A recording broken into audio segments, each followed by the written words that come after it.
Yo, what's up? Welcome to Kinda Funny Games Daily for Thursday, May 28th, 2020. I'm one of your hosts, Blessing Adeoye Jr. Joining me is Funhaus's own Adam Kovic. Adam, how's it Thanks for going? having me. Hey, it's great. 2 days in a row. You guys are I'm all up in you. This has been great. Oh yeah, dude, you're all the way up in us, man. It's great to Yeah. have you. Great to have Funhaus. Of course, we're doing the whole Funhaus Kinda Funny crossover week. How have you been enjoying it? How have you been enjoying being on Kinda Funny content? We were talking about it. It's funny. We had like a little talk, like a preamble. We're doing a meeting yesterday. And we're like, God, we actually really like collaborating. It's kind of funny. They're like, Oh, awesome. funny. You guys have always been some of my favorite people to work with, and this goes all the way back pre Kind of Funny. I was talking to Greg about this yesterday when we did the Gauntlet season 2, and so when I first met Greg and Tim, and I thought they were like a married couple because of the way they acted. I can see that. Yeah. Yeah, and we Makes would sense. just sit around and play games and stuff, and I was like, I love doing stuff with these guys. So yeah, some of my favorite people in the world. You guys are awesome. Thank you. I appreciate it. Of course, like as somebody who recently got hired to Kind of Funny, maybe not always, but I've been a fan of Funhaus, right? I've seen your videos. You guys have always been killing it. Listen to quite a bit of Dude Soup. Really, really like that show. Thank you. And so it's great to have you guys over here. To recap, what are all the shows you've been on so far? Because I'm very curious because I've not had the chance to like keep up. I know you've been on KFGD with Greg. Yeah, help me out, Kevin. Let's see, yeah, because I know I did this show yesterday. You also and did then a Kind of Funny podcast. That's right. Yesterday. Yeah, Wait, for a I total don't of know like if I 10 was on minutes, that I one. think. Oh, that's right. Okay, Yeah. Sorry about that. That was my fault. Technical difficulties. It's all good. It's just becoming a blur. And then we've got the Cool Friends show for this Cool one. Friends. That's today, Yeah, right? that is today. Yes. But it's all becoming kind of a fun blur. I don't know. And then we've had you guys on a bunch of our stuff. I just watched down a video yesterday that we shot last week. Andy kicked it off this Monday, where we did our new series where we're playing like CS:GO co-op games. We don't know if it's just CS:GO right now, but we were trying to spook Andy, and I think it worked. Maybe we'll see. Amazing. Well, awesome. People for sure should for sure check those out. Of course, youtube.com/funhouse, youtube.com/kindoffunny, youtube.com/kindoffunnygames. That's where you can find all the content. But enough about that. Let's talk about Xbox Series X backwards compatibility, Iron Man VR going gold, and more, because this is Kinda Funny Games Daily, each and every weekday at 10 a.m. live right here on twitch.tv/kindoffunnygames. We run you through the nerdy news you need to know about.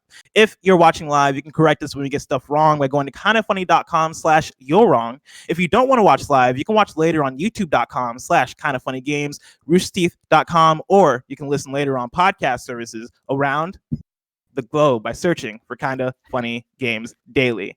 To be a part of the show, head to patreon.com/kindoffunnygames, where bronze members or above get to write in, and silver members or above get the show ad-free with the exclusive daily post show.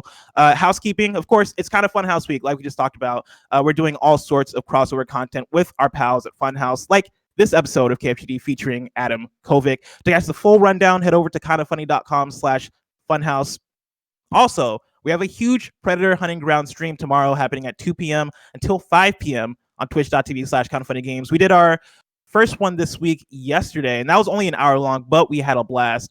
And of course, Funhaus is actually in that game as voices, which is a crazy thing. I mean, we're the guys who the Predator is killing. So, and lady, I believe there are a couple ladies, but yeah, friend of ours is producer on that, and he had us try out and liked what we did. So we got to be the voices that are going around getting all muddy and here's blowing our vocal cords out. So that was a lot of fun. No, it's super awesome. Like, one of my favorite things while playing that game is, of course, at the beginning of each round, you want to mud up so the Predator can't find you. And like, one of my favorite voice lines is Elise being like, man, I hope this is mud, because it's disgusting. It's gross out there. And so, of course, people should tune in to our Predator Hunting Ground stream that's going on for 3 hours tomorrow. Again, twitch.tv/kindoffunnygames, 2 p.m. Thank you to our Patreon producers, Muhammad, Blackjack, and Al Tribesman. Today, we're brought to you by patreon.com/kindoffunnygames, but I'll tell you about that later. For now, let's begin with what is and forever will be the Roper Report. It's time for some news. We have 4 stories today. A baker's dozen! Starting with a huge number one, Xbox Series X aims to be the most compatible console. This comes from a blog post by Jason Ronald, the director of program management for Xbox Series X. Before I even get into it, just to like kind of preface what this article is, because it's a large blog post. I had to cut it down, and even through cutting it down, it still ended up being a lot of information, and so we'll read through it in a second. You tell me, and if you want to cut in and just talk and just shoot the breeze, I'm happy to. I'm excited about new consoles, so I will happily talk about this all day, every day. This is gonna be an exciting show. You're welcome to cut in whenever you want, because there's a lot to break down here. But basically, this is Xbox sort of breaking down what backwards compatibility looks like for them. And so Jason Ronald writes in this blog post: our goal has always been to empower gamers to play the best versions of games from across 4 generations of Xbox at the launch of Xbox Series X. These principles were key to us from day one and influenced many of our design decisions as we started on our journey to create our most powerful and compatible console ever. The very same team who created new innovative ways to preserve and enhance your existing catalog of games on Xbox One is the same team pushing the envelope again with Xbox Series X. Maintaining compatibility presents a massive technical challenge as a fundamental system and chip architectures advance across generations. Developers highly optimize their games to the unique capabilities and performance of a console to provide the best experience for their players. To make the Xbox Series X our most compatible console ever required both significant innovation in the design of the custom processor as well as the unique design of the Xbox operating system and hypervisor at the heart of our next generation platform.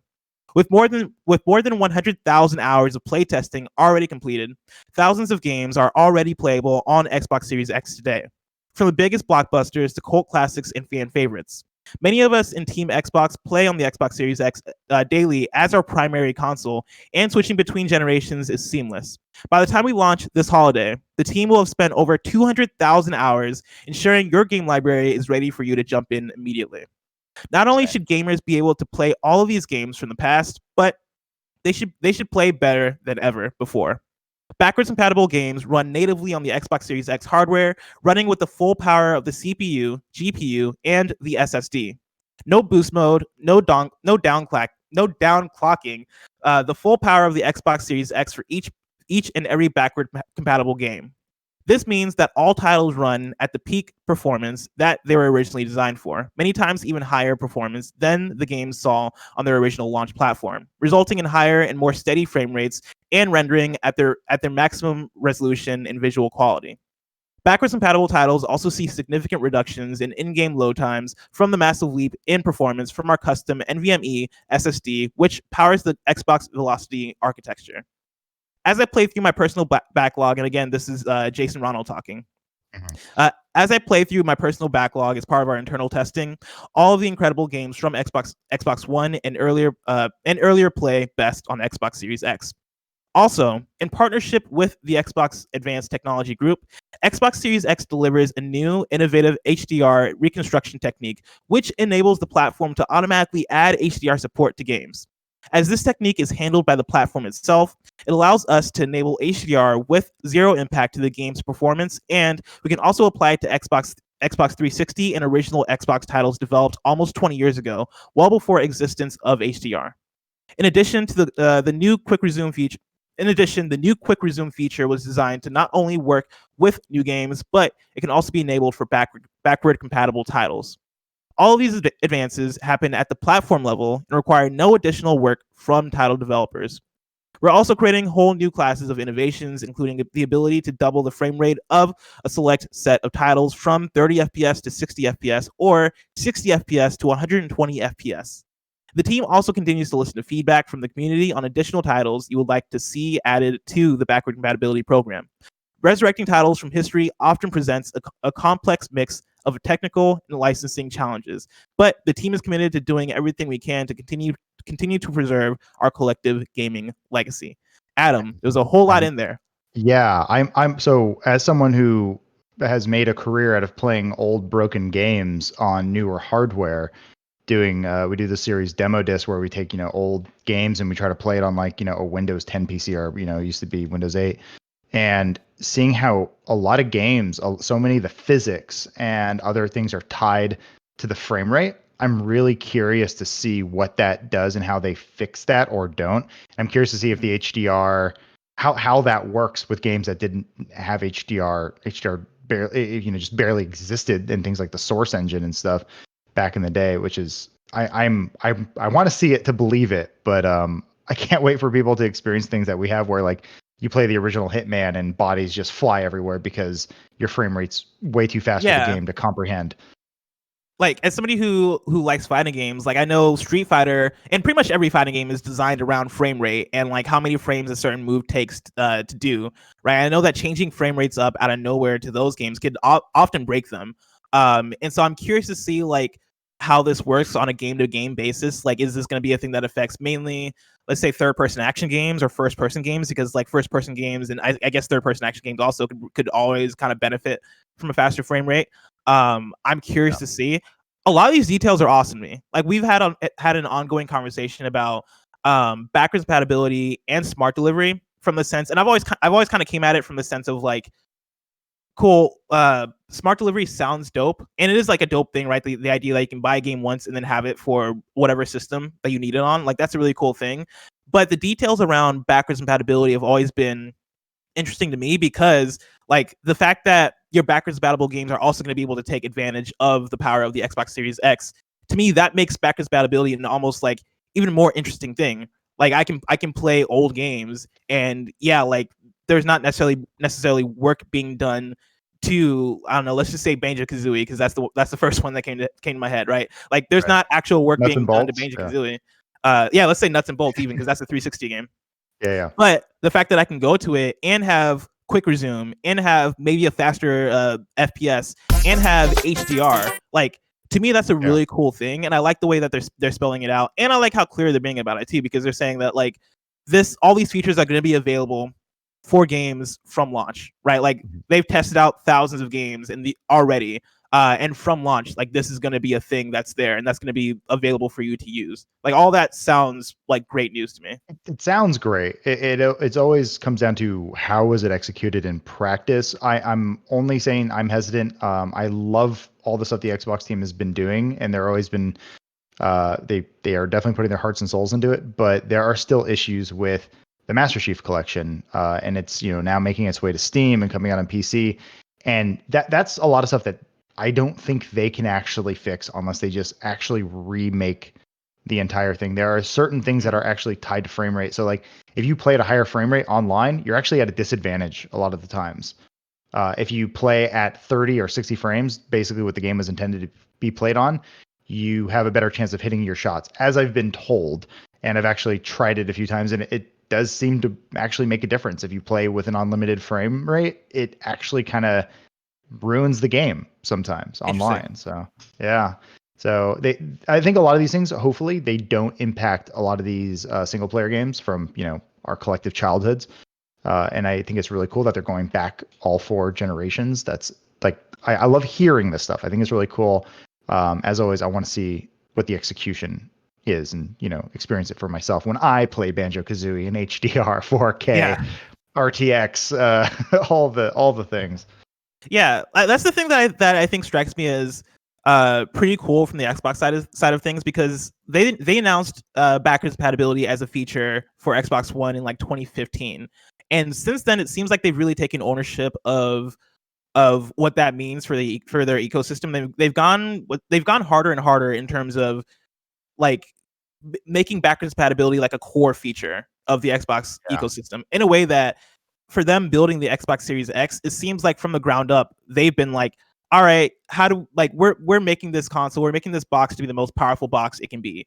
We're also going to make this box at the core, like at the hardware level, with the ability to like take advantage of backwards compatibility. That makes me think and hope that the future of Xbox in terms of where they go with their hardware will always involve backwards compatibility with some sense, right? Like I like the things they've done so far with Xbox One and backwards compatibility have been like, to what you're saying, right? Like can be kind of hit or miss with the Master Chief Collection especially. But I think overall, like especially compared to Nintendo and Sony, like they've done a pretty great job of maintaining their library and having games come out for backwards compatibility over time. And I know I don't think we've gotten announcements of backwards backwards compatible games for a long while because I think they've kind of hit the threshold of what they're able to do with Xbox One. But I'm curious to see, like with Xbox Series X, I wonder if then that allows for new titles to be backwards compatible. Like I wonder if we then see like Jet Set Radio Future or something like that come to the Shenmue platform. 2. Yeah. Panzer Dragoon. I mean, you bring up a good point too with when they first came out with the Xbox One. I think that was a huge humbling experience for them.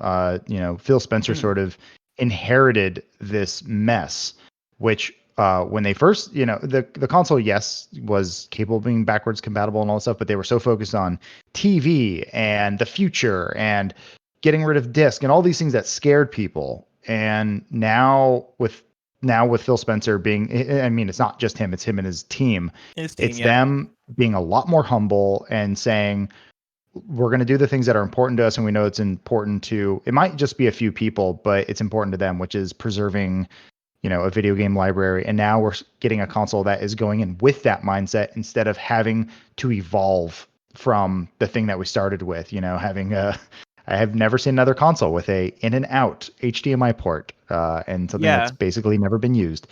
I tried it once. I didn't like it. So too much lag. But I'm really excited for how much care they put into the backwards compatibility team, and it's something they don't have to do.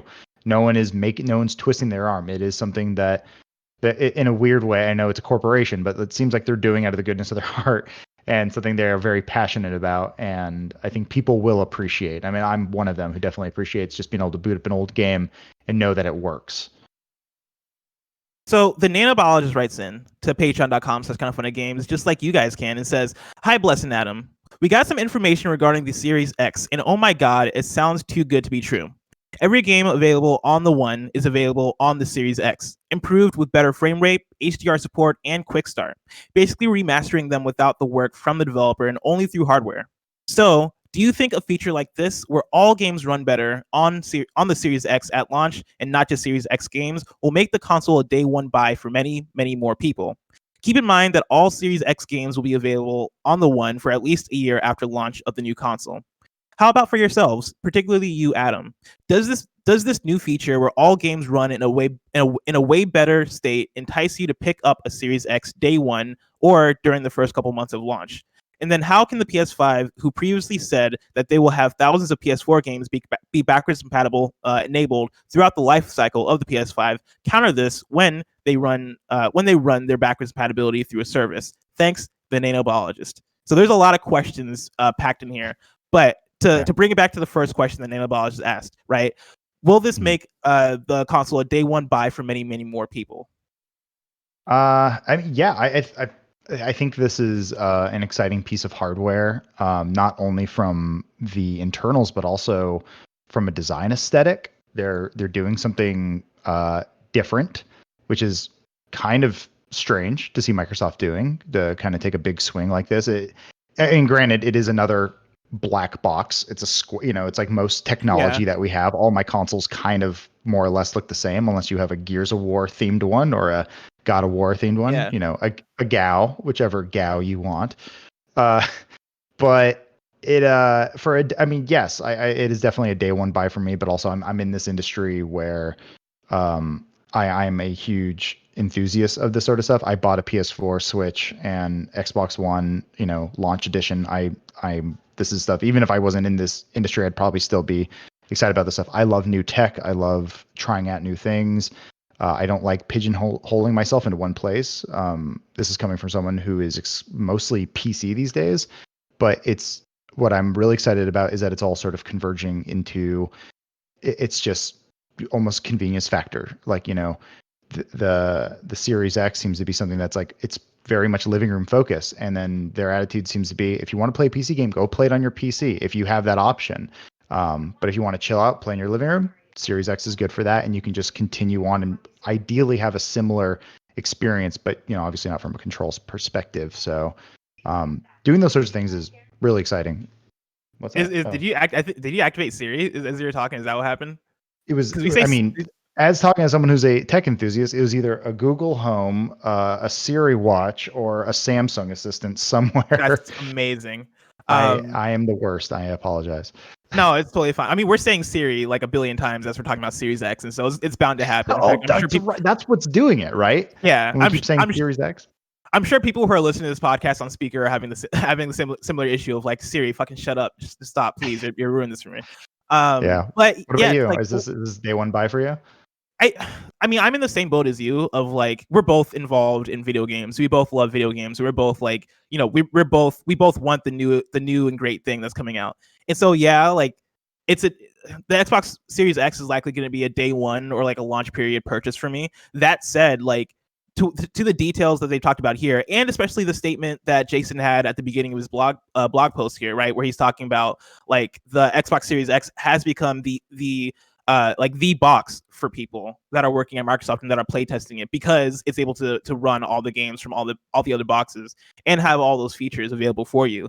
Like, to me, that's very enticing from the sense of, okay, once I get the Xbox Series X, I can just pack up my Xbox One right away. I don't have to keep all these boxes together. And like, granted, that's the thing for a PS5 also. Like, once I get a PS5, I'm not necessarily going to need my PS4 out, because the PS5 is going to be backwards compatible with the PS4. But the way that they've kind of pitched the Xbox Series X as this all-encompassing system, to where, yeah, now you have the Xbox One games you want, you have your 360 games, and you have your original Xbox games. Like, that's really cool. The fact that they're going to be taking advantage of all these new features, that's really cool for me. That makes it something that's exciting and something that I want to get off the top. Like once it releases. That said, I'm curious to see how that translates to the wider market, because when we're looking at this fall and we're looking at these console releases, I feel like, and this is the thing we've been talking about on the show forever, but like, this console transition, more so than ever before, for me at least, the way I've been seeing it, has seemed pretty seamless. Like, there seems to be less reason to kind of want to jump ship from Xbox One to Xbox Series X.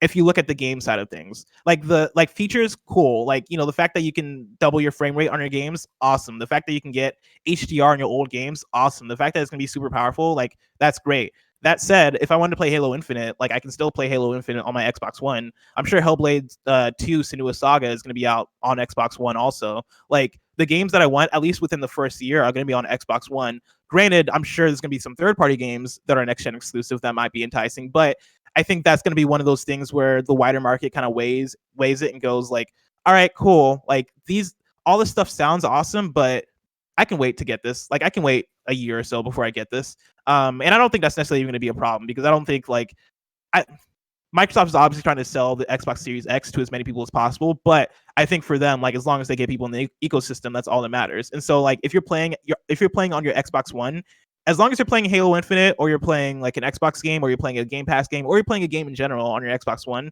it's a win for Microsoft. They don't mind. Exactly. Yeah, I think what they're doing here is good. I think they have a good strategy, and I think like as far as like the converting people from this gen to next gen, I think overall it's gonna be a slower burn for people in the grand scheme of things. But I also think that's fine. Yeah, I mean, also hardware-wise, it's looking more and more like what PCs are, where it's these sort of gradual upgrades, and that sort of happened with this last generation, where they came off of it. We had PlayStation 3's cell processor, and then Xbox 360 had a weird Xenon processor that's kind of more akin to like a Mac, architecture. And when we moved to these new consoles, which are now the old consoles, they started to look a lot more like PCs internally, using things like DDR4 RAM and, they're more of these kind of like scale down PCs. And so I think a lot of people saw it kind of going this way, where it's like, well, the next generation is just going to be more of that. So it's not going to be that huge jump from PS3 to PS4, where the internals are that radically different. They're doing some really cool stuff with solid state technology, but this is also stuff that has existed for a long time. It's stuff that exists in your phone today. Most PCs have this.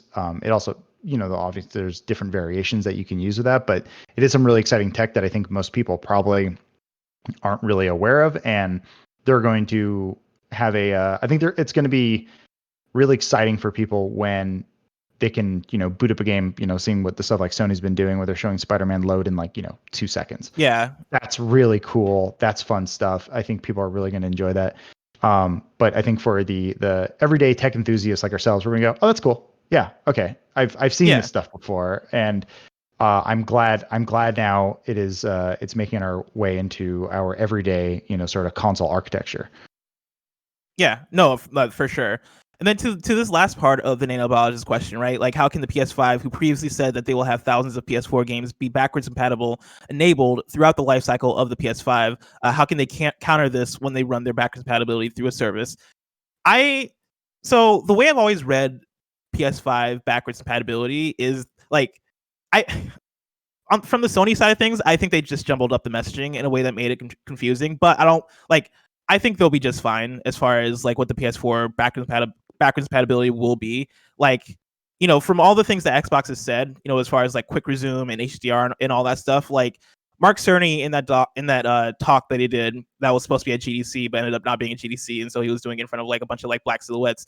Like, the things he talked about in that talk also seem pretty appealing, right? Like the fact that like you can get PS4 games boosted through the power of PS5, the fact that you can be able to take advantage of what the SSD has to offer for those games, quicker load times, all these different things. Like, I think that's still going to be great. I think we're still going to see like I think most games will be backwards compatible at launch for PS4. I think it's just their messaging on it was kind of messy in a way that makes us think that like, all right, are all PS4 games going to be backwards compatible on PS5? Like, I think things will be fine. I think it just comes down to whenever this upcoming PS5 event happens. I think I think they will communicate it in a way where we're like, oh, okay, cool. We're freaking out over nothing. Okay, cool. Like, they have their own solution too. Granted, they're not going to have PS3, PS2, and PS1 games, which is always going to be a bummer to me. But I also don't think that's the end of the world. Like, Greg kind of brings up this point, and I kind of agree with him, even though, like, personally, like, I have feelings about it. Like, Greg always brings up the fact, like, does it matter? In the grand scope of things, how much does backwards compatibility matter? Like, in terms of, like, the pure business. And, like, I think Greg is right in the sense that, like, if PS3, PS2, and PS1 games aren't playable on PS5, I don't think it'll affect a sale. I don't think that'll really affect things that much in terms of what their bottom line is. That said, it's a feature that I would love to have as a PlayStation person. But I guess you're still gonna buy it, right? Like, and that's the thing. I'm still gonna buy it either way. Like, I'm buying new hardware for new games. If I really badly wanted to play old games, I would get a PS3, which I do have a PS3 in my room as I say that. But like, yeah, like I don't know. To you, how much does backwards compatibility matter to you as a feature?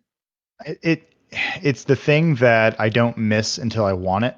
It's not the reason I go into looking at new tech, but there are definitely times where I go, oh, I need to go back and do this thing.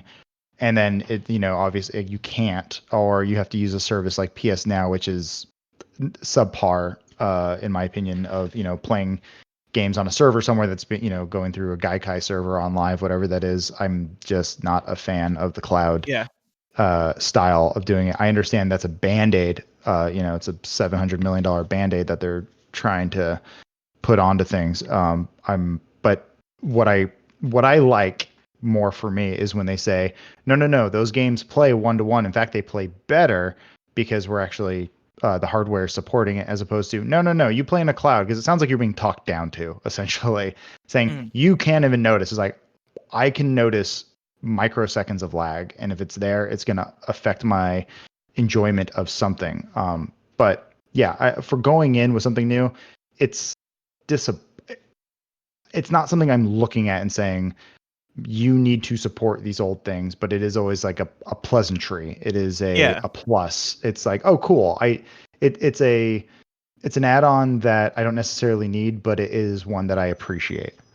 Yeah, like if I could play Burnout 3 Takedown on my PS5, that would mean the world to me. That would be awesome to me. That'd be a great move, and I think all of us would be like glad for it, right? I think most people who are buying a PS5 would like there to be a feature where you could play old games on it. But I also think it's one of those things where Sony like weighs they weigh the amount of work that you would have to put into it to make it a worthwhile thing, and they weigh like the other things that they have going on, and like, what they like, they weigh the fact that their first party games are like uplifting their platform so much. They look at like the bottom line and the money and all this stuff, and they're like, all right, like, we'll make PS4 games play well on PS5 because that makes sense. But, how much work do we really want to put into it? Especially when you look at Microsoft and Xbox to see how much work it's taking for them to make it work. And the fact that they're doing it, is awesome. But like, what is the return at the end of the day to make it like a good business move? And I totally agree with Greg on that. As much as I hate it, Sony is not doing this in a vacuum. They understand the business side of it, and they know who's buying their console and why. And if their sales chart doesn't line up, and like, it could be wrong, and people could just be voting, with their wallets. And if they make that's a huge misstep. That's something they'll probably go back to and go, we messed up. But my guess is they have the market research and they understand, they know what they're doing, and they know that whatever they do, the marketability and the brand recognition of PlayStation is so important, so much more important than backwards compatibility. But Microsoft's sort of playing the long game, and I think they're hoping for like the grassroots sort of word of mouth angle, and just trying to be the best that they can be to the customers that they have, and holding on to those people, and then hoping that they spread the word.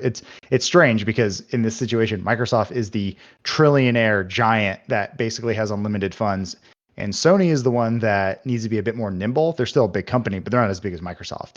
It's something one of those things that I think we often forget. But Microsoft's acting like your cool friend, just like, man, we're just like a small little startup.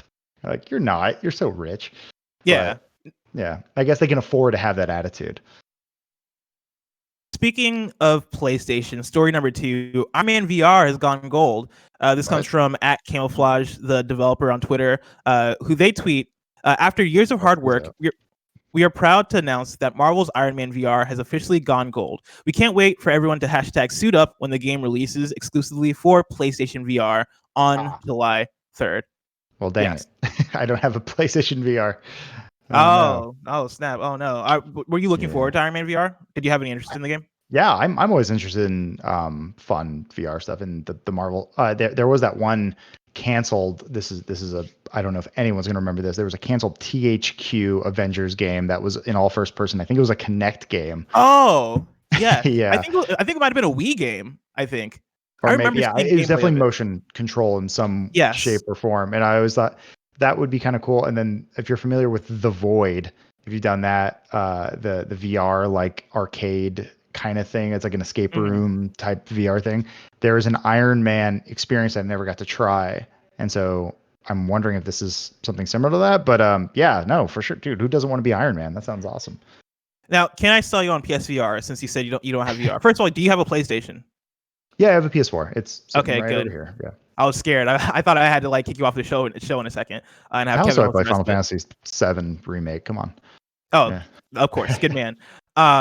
PSVR is great. PSVR, I would say, and this is me speaking ignorantly because I've only used PSVR and Oculus Quest, which is a bad comparison. But as far as I see and as far as I understand, PlayStation VR has the best library. If you're to ask me as somebody who has played PSVR over the last few years, you look at, I was gonna say Tetris Effect, but Tetris Effect just released on other platforms. But you look at that, you look at Astrobot Rescue Mission, one of my favorite games of the generation, beautiful platformer, 10 out of 10 experience. You look at Trover Saves the Universe, which might be on other platforms as well, but still on PSVR, great game. Blood and Truth. Are you familiar with Blood and Truth? I know none of these. I mean, my world has been shaped by the Quest and the Index. And I'm just for me right now, VR still isn't at a point where it doesn't make me sick. So that's sort of, I got really sick playing PSVR when we did Resident Evil. Resident Evil 7. 7, yes. We played that one. Both my wife and I played it at a friend's house, and we did it with the controller. And then we had headaches, and we were like sick to our stomachs for about a day. So it's not quite there for me yet. It's getting there. It's getting really close. I think the Quest has gotten the closest to me not feeling like motion sickness. Yeah. But the controllers are not the greatest. So like it might just be my body type is not capable of enjoying VR. I want to, believe me. VR experiences are some of the, when they work, are some of the coolest things in the world. I'm mentioning The Void earlier. They have this this thing you could try out. The one I have done 2 times is where you're a stormtrooper but you're actually moving through hallways and you're holding a gun, and when you get shot, your chest vibrates. Like, it actually feels like you're in, a video game. You're not just the tether is a big problem for me too. Tether and control. Like, I think once you get rid of the tether and I can just use my hands, then I'm sold. I'm good. Yeah. Put me in a big empty warehouse. I say PlayStation has the best library, but I would say Oculus Quest has been the best VR experience for me. Like, the fact that there's no cables involved, and the fact that you feel free, the fact that you can limit your space so that you're not like fearful of like running into walls, because the system will tell you when you're getting too close to the barrier. Like, all that stuff to me like makes that experience a perfect experience. But that said, PSVR is still awesome. PSVR is great. Like the consoles, it comes down to who's got the best library and who's got the best games. I still think VR is so new that really good games should not be behind technology.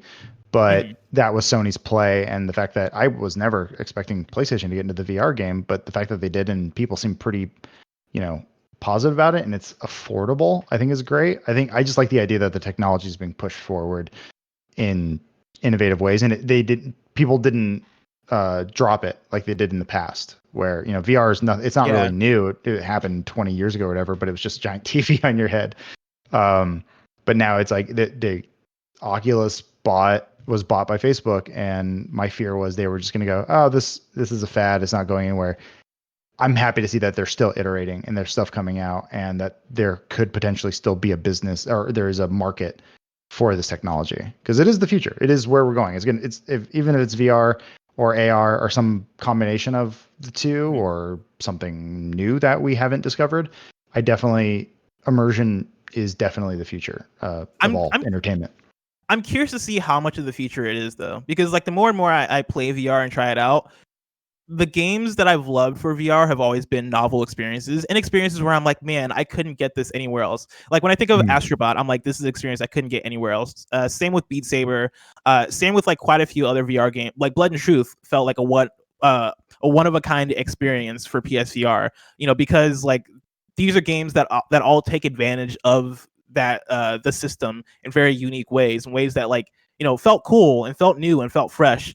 I'm curious to see how much VR can keep that up, because with Half-Life Alyx also being a game that recently came out for VR, with that game seemingly pushing VR to, I don't want to say its limits, but to limits that VR hasn't seen before. Whenever I hear people kind of talk about Half-Life Alyx, and whenever I see gameplay, I'm like, oh man, this seems next level.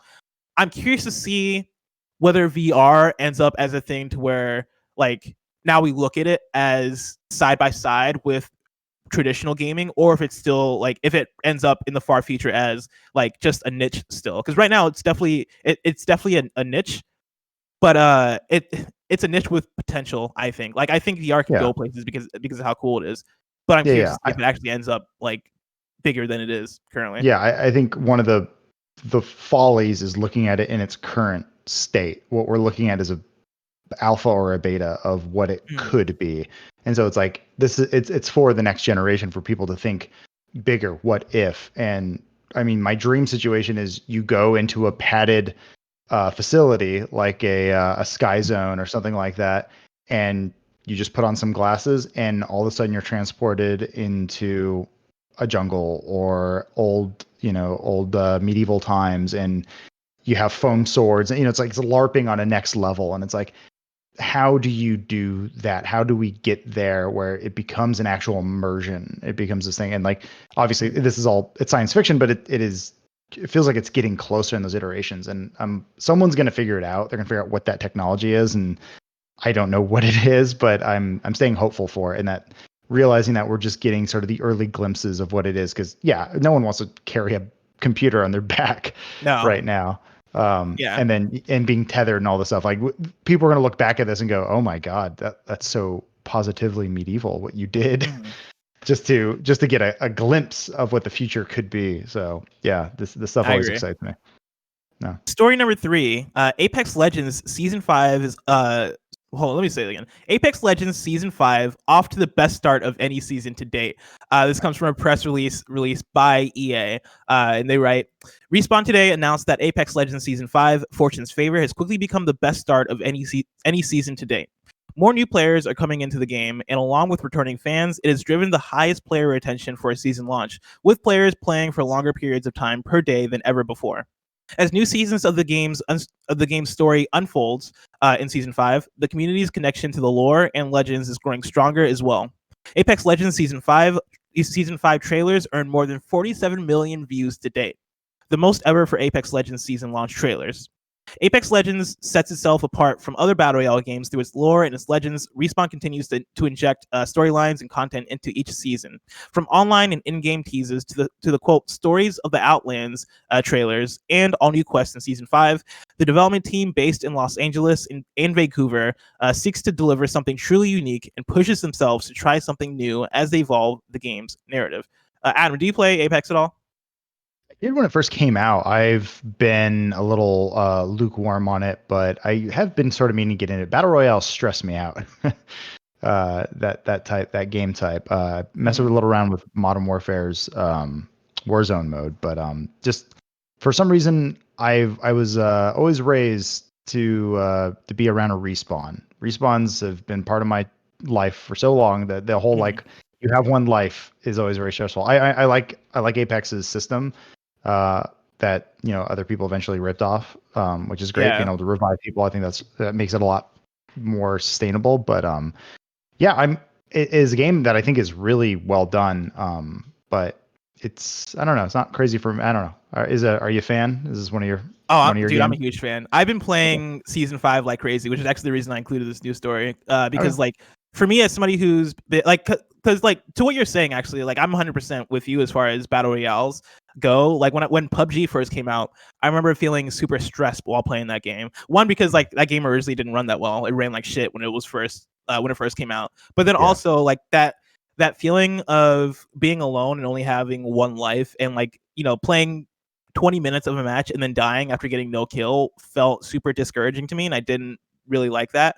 I eventually ended up like getting a bit into Fortnite and playing that hardcore for like 2 months when it came to Switch. For me, Apex Legends came out and became my perfect battle royale game for like kind of the reasons that you mentioned, right? Like the resurrect system, I think is super cool. There's just so many different features in Apex Legends that I think makes it so accessible, and that makes it feel like you're not just wasting time. Even if you go like a full match without getting a kill, like you feel like, okay, well, you always feel like you have a chance. Where I feel like in other battle royale games, you don't always feel like you get that chance. Like if you get sniped or something, Apex Legends feels like held me down, and you made me play a battle royale right now. It would have to be Apex because I'm with you. It feels like the most accessible, and it's more of my play style, like more of the faster first person shooter and movement based and stuff. And the fact that it has like heroes and abilities and stuff like that, that clicks for me. It has like enough Overwatch and enough Call of Duty, enough little things in there that I'm like, okay, I can play this. I'm with you. Fortnite, I could not get into. I was just like, I can't build. I'm not good at that. So yeah, like I was playing actually with my friend Ben yesterday, who's like not really a battle royale person. In fact, like the only shooters that Ben really plays are Call of Duty and Overwatch. And the way I kept like describing it to him as we were playing yesterday, I was like, hey, like, Apex Legends it's just Call of Duty and Overwatch had a baby with Fortnite, I guess. So like they had a triple baby. Yeah, a little bit, yeah.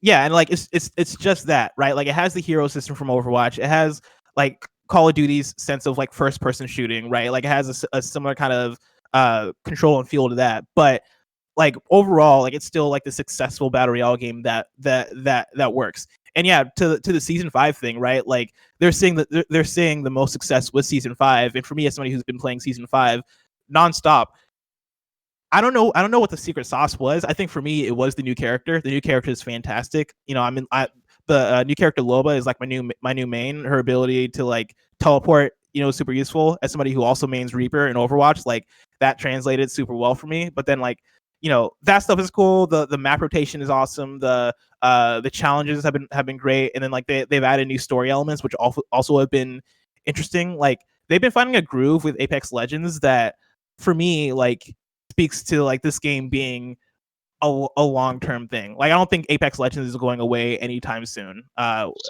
kind of my takeaway from it.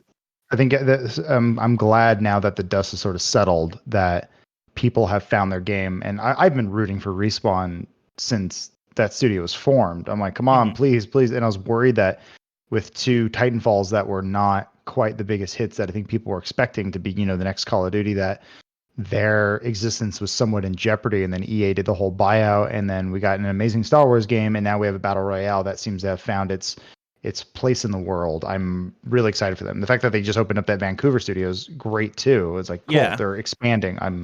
Those guys have been, ever since they were just that small team, they've been killing it, and they've always, at the core of it, made fun games, and I want to see them succeed, and hopefully EA doesn't grind them into a small paste.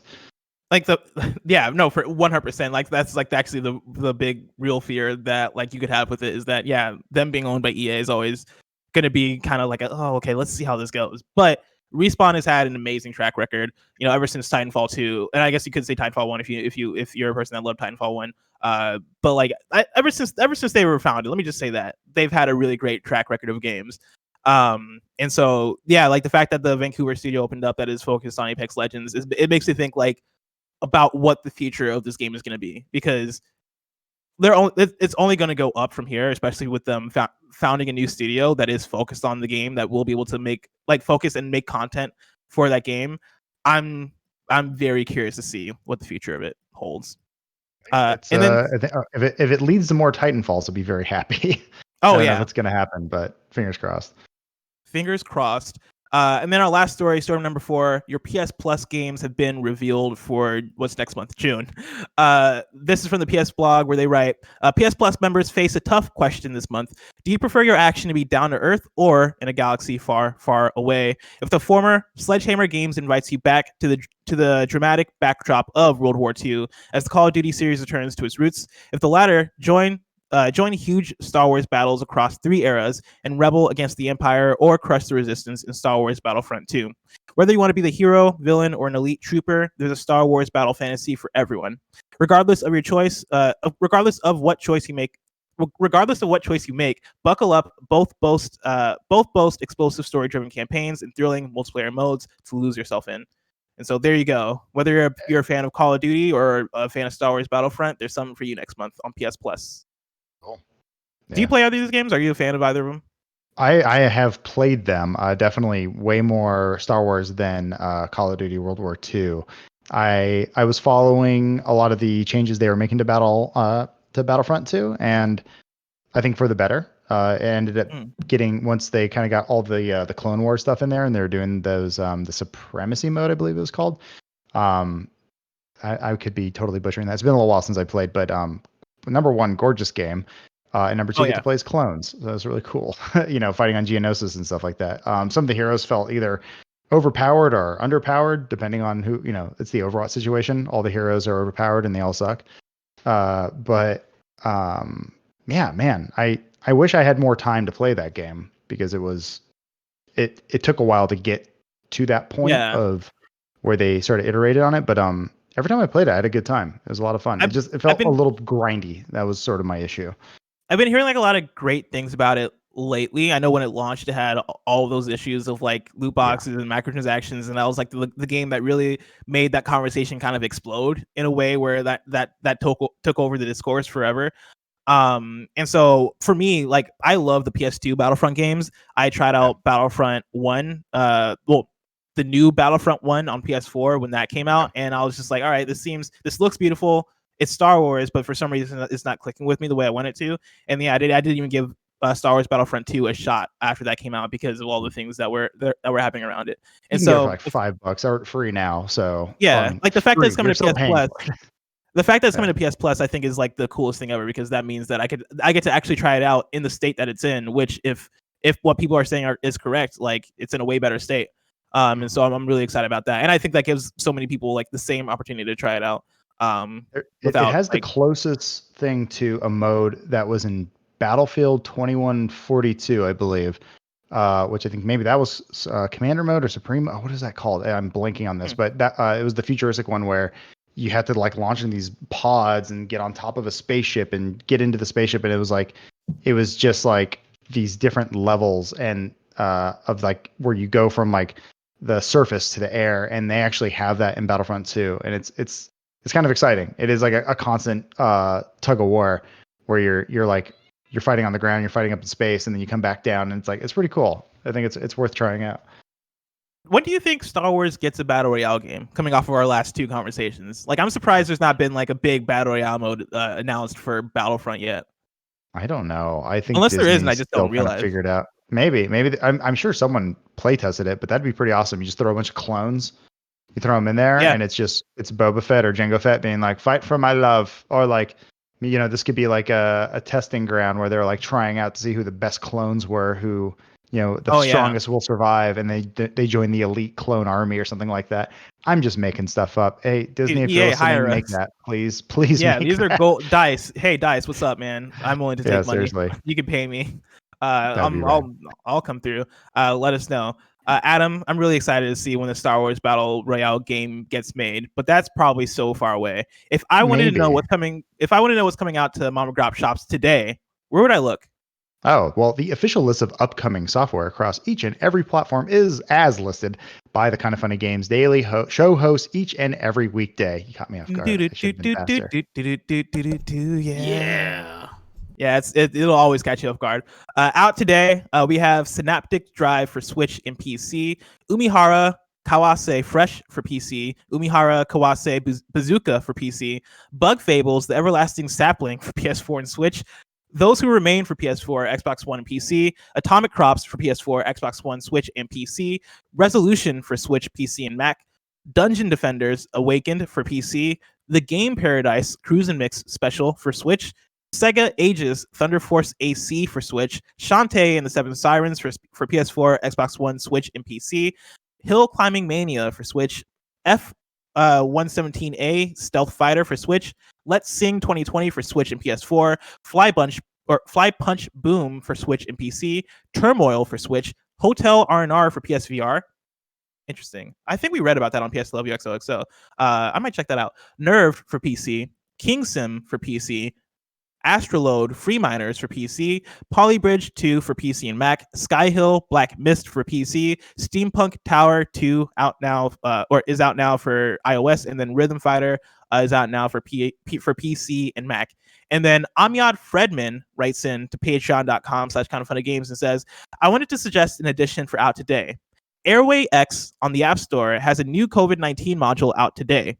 The game is being made by Level X, which is a cool game dev company that makes video games for doctors. The games are catered toward doctors, but anyone can play them and learn more about coronavirus or other medical diagnosis/procedures. Video games can be the best way to learn and have fun while doing it. Amyad Friendman, MD. So there you go. If you want to play a game where you can learn more about COVID-19, again, Airway X is what it's called. It's out on the App Store.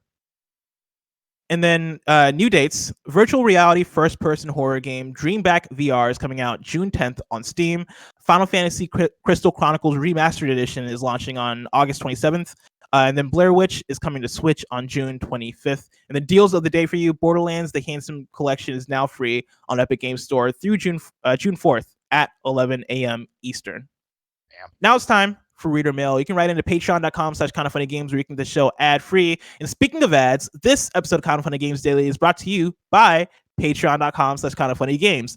Of course, your support means the world to Kinda Funny. Because of you, the audience, Kinda Funny is able to do things like launch a new studio, have special collaboration weeks with Funhaus, launch shows like the return of PSLW XOXO, and more. You can head to patreon.com/kindoffunnygames if you want to support Kinda Funny Games Daily and all the content we produce on this side of Kinda Funny. And you can gain special perks like exclusive content, becoming a Patreon producer, and more. Once again, just go to patreon.com/kindoffunnygames to support the show and learn more about what we have to offer. Adam. The Nano Biologist writes in to patreon.com/kindoffunnygames, just like you can, and says, Hi, Bless and Adam. A recent presser for Xbox has told us that Xbox Series X will have the biggest and best lineup in Xbox history, and it'll all be led by Halo Infinite. While I'm a huge Xbox fanboy, can we agree that this may be too much pressure for one studio? Many games are seen as the best foot forward for a system, but I am concerned only based on what Halo 5 did to the series. Could this be a bad move if Halo Infinite goes the same route as Halo 5 with little improvements and not listening to fan criticism? That would be the final nail in the coffin, in the general public's mind coffin, leading to other amazing games that will eventually be released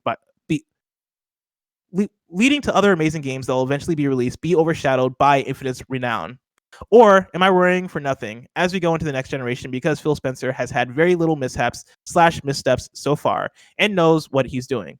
Adam, I want to know what you think in particular since you're a huge Halo fan. Thanks, the Nano Biologist. And so, like, to grant even more context, right? The from news story number 1, right, where we talked about backwards compatibility and all that stuff. The blog post, and I cut this out so I can like not be reading that blog post all show, but the blog post started off with the following statement. Thousands of developers from across the globe are currently creating the next generation of transformative games, many of which can only be realized through the power and innovation of the Xbox Series X. Led by Halo Infinite, our 15 Xbox Game Studios teams are hard at work creating the biggest and best lineup of exclusives in Xbox history. Adam, is that too much pressure for Halo Infinite? I think it's sort of pressure they inherited only because we had what I'm trying to do the math here. So on the 360 we had, I want to say 3 Halos, right? That was Halo 3, ODST, and Reach. And then Xbox One, we got Halo 5 and Master Chief Collection. And that's a bunch of Halo games. Did Halo 4 come out on? Oh, Halo 4 is 360 as well. Totally Yeah. forgot. Oh my god, yeah. So this next generation came along, and you really only got one new Halo game. You can count Halo Wars 2 if you want, but I think most fans probably don't really count that as like main staple. And it whiffed. It whiffed hard, especially on the single player side. Multiplayer, I actually enjoyed it. I had a good time with it for a console only shooter. I thought they did they did some interesting things with it that made the multiplayer a lot of fun. I put a lot of hours into it. Surprisingly, probably the most I had put in since Halo 3.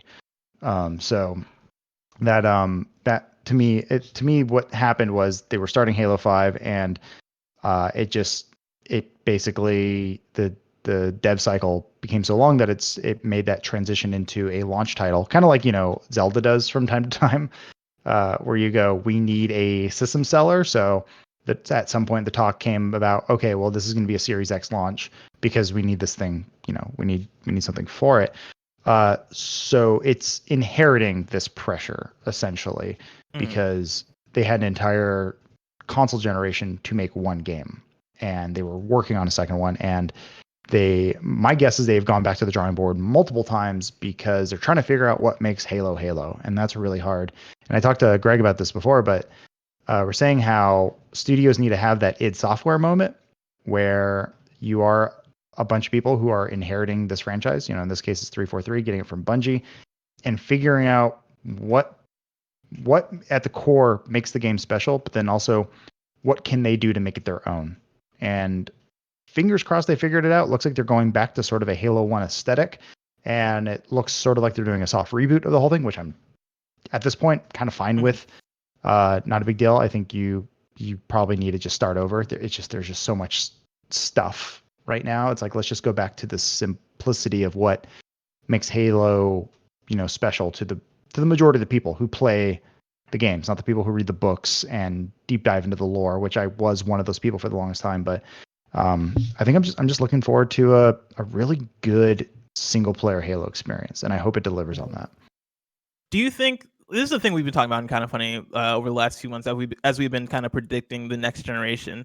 I think Tim was the one that floated the idea that like this Halo could be the God of War moment for Halo, right? Like as far as like what you look at what Santa Monica Studios did with God of War, and they brought it back from it being like this franchise that is iconic for PlayStation, but at the same time kind of rooted in kind of archaic game design and like archaic ideas of what this character needs to be, right? Like that God of War came out during the PS2 era, and games have evolved so much since then.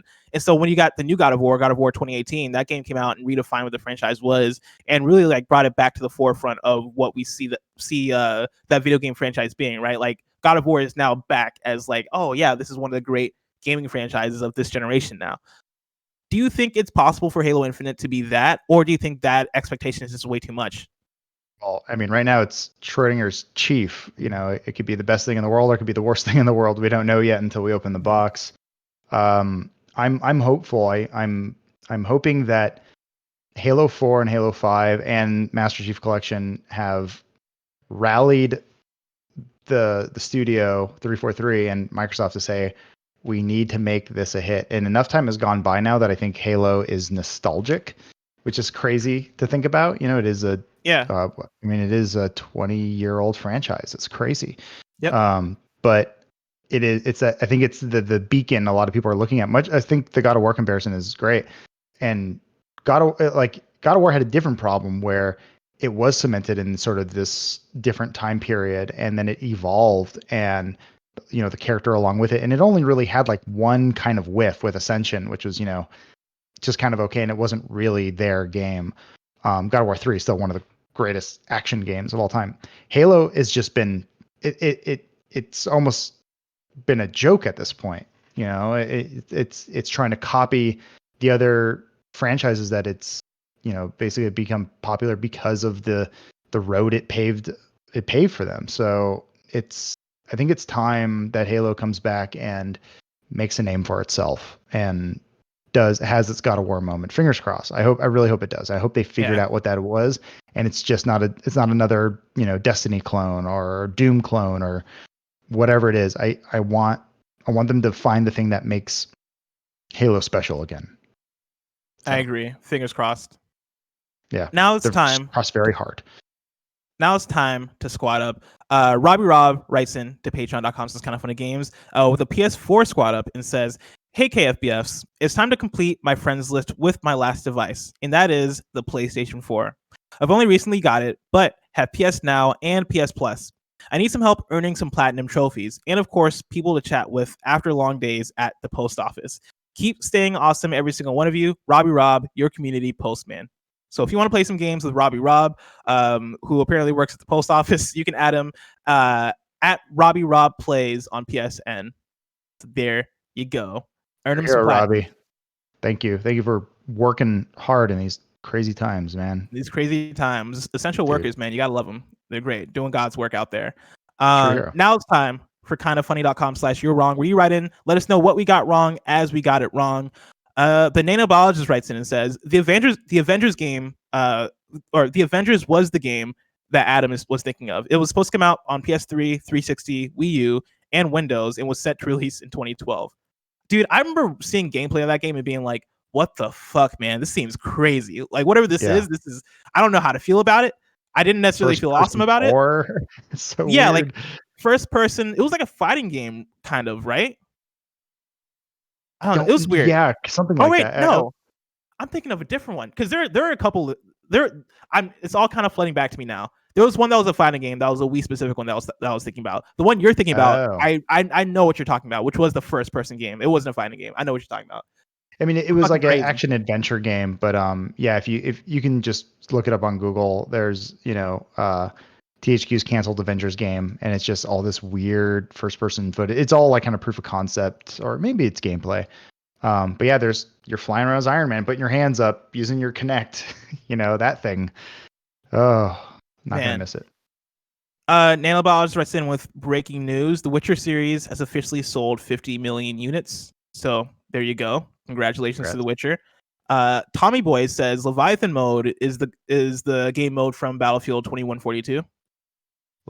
Maybe it's called Leviathan mode. He might be right. Hold on, I'm looking it up now. And then Nano Biologist writes in with an update to The Witcher series sales. According to Daniel Ahmad, The Witcher 3 contributed to over 28 million units to that number, and the total number of series sales was at 5 million before The Witcher 3's launch, which is actually like a huge spike. And so there you go. More context on that. Nano Biologist also says, man, Nano Biologist is like on it today. He says there were 5 Halos on 360: Halo 3, ODST, Reach, 4, and Halo CE Anniversary. Yeah, I was trying to think of new games that they made. Sorry, that's what I was thinking more of, like what the delivery. That is correct. Actually, it's not Leviathan, it's Titan. The Battlefield. Yeah, Battlefield. There you go. It's essentially Attack on Titan, because you're going after the Titan carrier. Anyway, sorry. And then Nano Biologist is getting into the weeds of things, but he now says that actually there's 7 Halos on 360 if you count Halo Wars and Halo Spartan Assault. I'm gonna stop you there, Nano Biologist. No more. Yeah, no. The 360 was the heyday of all Halo stuff. But as far as like talking first person. But yeah, no, you're right. You're right. When you're right, you're right. And then RobbyRob, there's a lot of your wrongs, but they're like coming in as I'm talking, and they're like help. And there's a lot of clarification that usually I wouldn't read, but these ones are actually very helpful, and so I'm giving you all a pass. But RobbyRob writes in, this is again from the Squad Up. He says, forgot to add to my Squad Up to play Loco Roco remastered on PS Now. Easy platinum in less than 5 hours. So there you go. And then the last one I'm going to read is from Yarjun, who writes in and says, blessing, the Marvel fighting game you're talking about might be EA published Marvel Nemesis Rise of the Imperfects. And I can't confirm or deny that. Actually, no, I'm going to look it up right now because it might be right. I don't think this is it as I'm looking it up. Because the game I'm thinking of was like, it was almost like an anime fighter, but with Marvel characters, where it's like behind the back, you got a team. It was a weird one that never got released, but I promise I'm not making it up. It's real. But there you go. I believe you. That's it. I'll choose this one moment to believe you. This is the only one I give you. I'm sorry. I appreciate it, Adam. I think we have a good connection here. We should continue this elsewhere. That's it. That's it for kindafunny.com/you're wrong. Tomorrow's hosts are Greg and Alanah Pearce.